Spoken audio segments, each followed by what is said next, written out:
Systematic counting. We are going to take a systematic approach to counting objects in a set.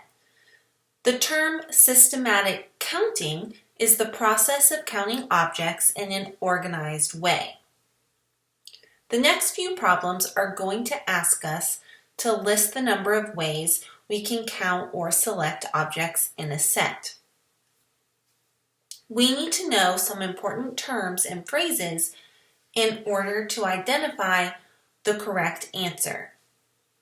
The first term is a set. When we use the word set, we mean that we're looking at a list of items or objects. Here we have mathematical notation for a set. S equals brackets A, B, C, D. That means that set S is comprised of A, B, C, and D. S is the name of the set, and the objects within brackets are the items within the set. Repetition. Repetition means that the objects within a set may be repeated. So we could have AA, BB, CC, or DD. They can repeat. Without repetition means that the objects may not be repeated. So if we have directions in one of our problems that say that repetition is not allowed, then we would not write AA, BB, CC, or DD. Next, we have the phrase, order is important. This means that the order in which the objects are chosen matters. This means that AB is different from BA because order matters. If our directions tell us that order is not important, then the order in which the objects are chosen does not matter. So in this case, AB is the same as BA. That's because order does not matter. Let's look at some examples. List all the ways to select two members from S with repetition.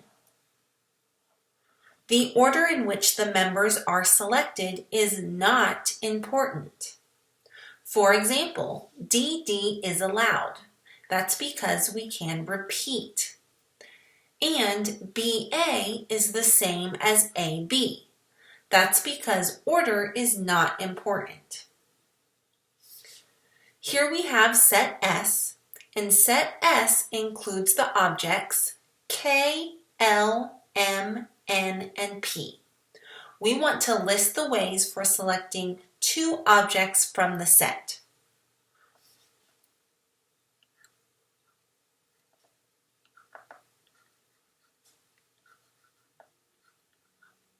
First, I'm going to start with object K. Now I can choose itself because the objects can repeat. So I can have K, K. Now I'm going to do K, L. Next I have K, M.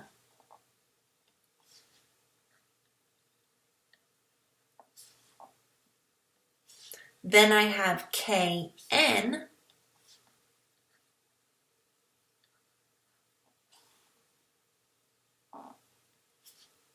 And K, P.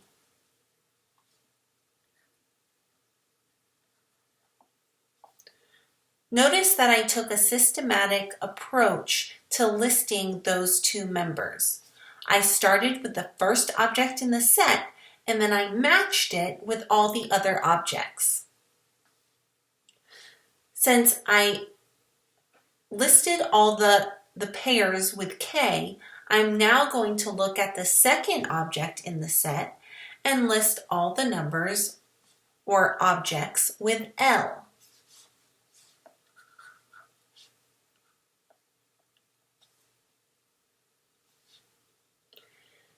Now, remember, I cannot have LK because BA and AB are the same because order is not important. So I can't have LK because I already have KL in the set. And KL is the same as LK. So I'm not going to include that pair, but I am going to include LL since I can't have repetition. Next, I'll do LM,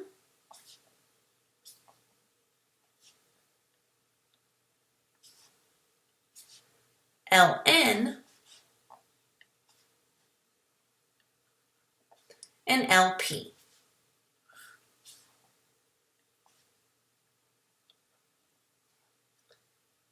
So I just took care of all of the pairs with L.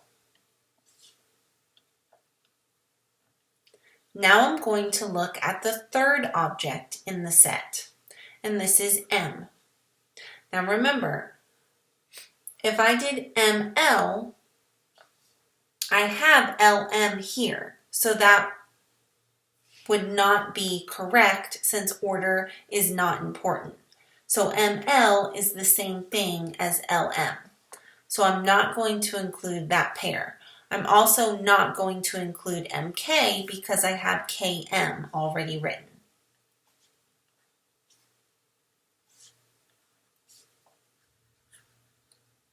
So really, I'm just going to look at my object M and then pair it with each letter on the right and itself. So I can have MM, oops,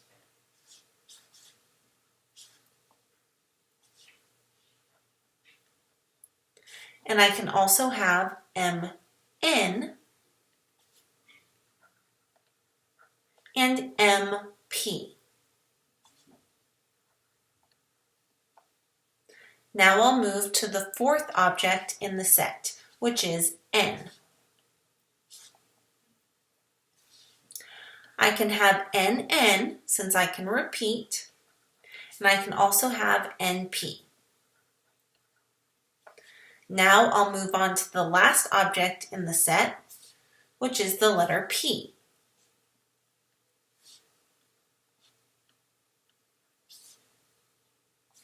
I can have PP,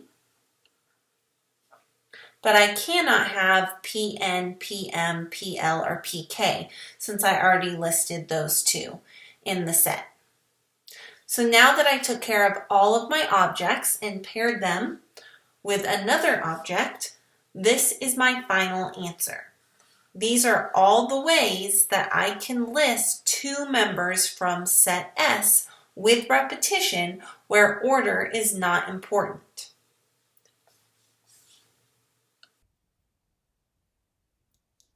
This question is a multiple choice question. So we'll look at the answer choices on the screen and select the answer choice that corresponds with the answer we found. The answer choice that corresponds to the answer we found is choice D. Select choice D and check your answer.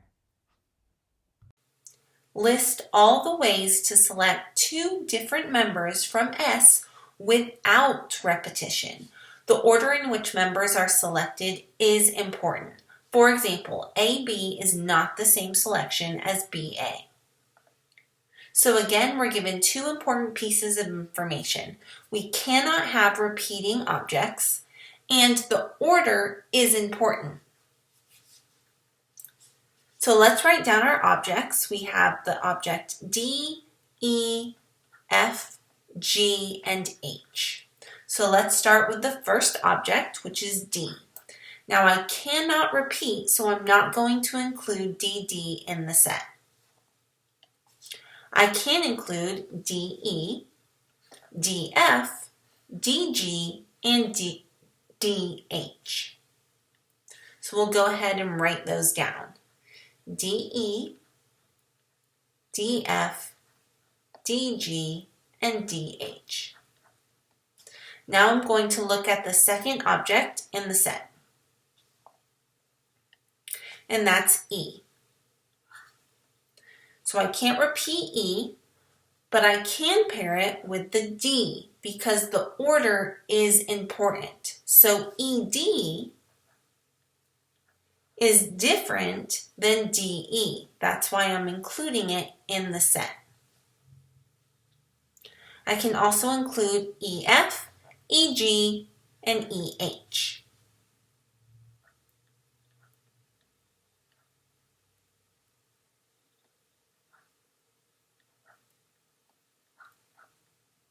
Now we'll look at the third object in the set. And that object is F.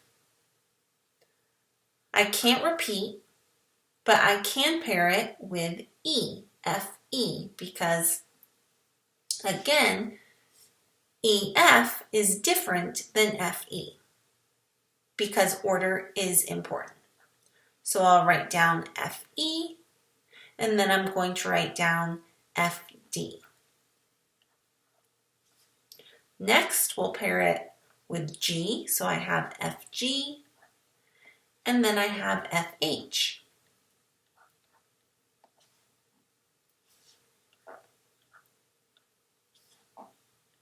Now I'm going to look at G. I can have GF, GE, and GD.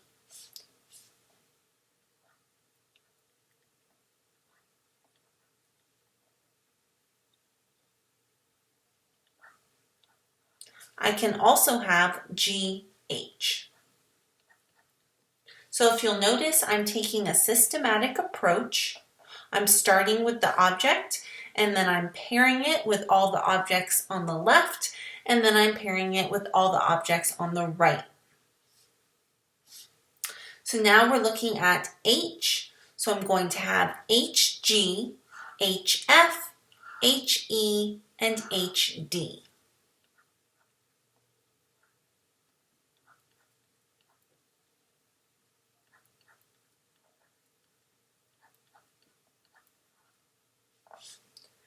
Now that I've paired each of my objects, I have a complete set, and this represents all the ways to select two different members from the set without repetition where order is important.